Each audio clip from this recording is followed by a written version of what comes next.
Друзья, всем ассаламу алейкум, хочу ознакомить вас с ауховским вопросом. В конце февраля 1944 года чеченцы-ауховцы были выселены вместе с чеченцами и ингушами из Чечено-Ингушетии в Среднюю Азию, а район был переименован в Новолакский район.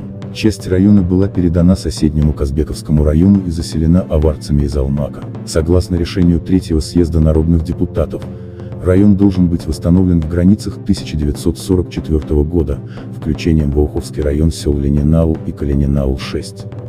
Лакское население переселяется на территорию севернее Махачкалы, где будет образован Новолакский район. Прошу вас поддержать ролик репостами, лайками и комментариями. Всем огромное спасибо за участие в справедливости. Подписывайтесь на канал Абрека.